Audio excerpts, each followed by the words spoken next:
at kunne lege med hypnose er en vigtig ting i indlæringen. Bare slap fuldstændig af i forhold til, hvor du er henne. Træk vejret dybt. Lidt længere ind, og så ud. Så!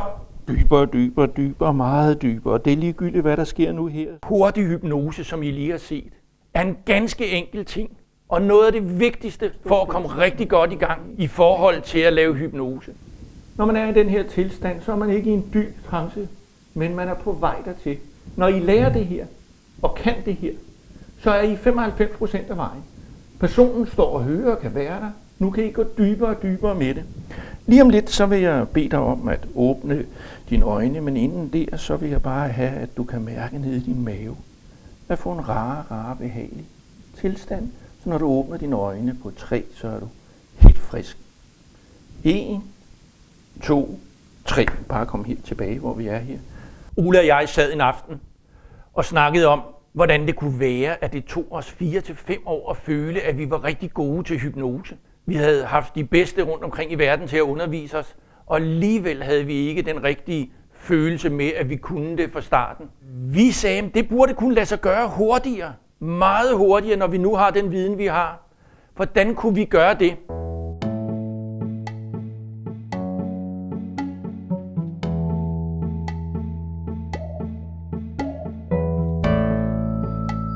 Vi vil invitere dig til en forrygende og underholdende weekend, hvor du vil se, høre og føle, hvorfor hypnose er noget af det vigtigste i forhold til succes.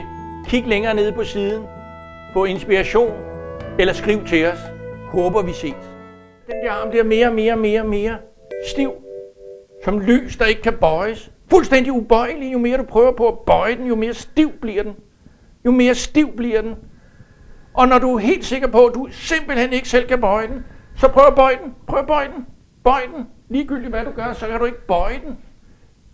Herligt. Slap bare fuldstændig af, og så lad den her være herinde, og så bare sæt det fast ligesom før. Fuldstændig fast. Jo mere du prøver på at få den af, jo mindre kan du få den af. Jo mere du prøver, jo... Hvordan er det? Irriterende. Irriterende. Ja. Og bare slip den. Slip den.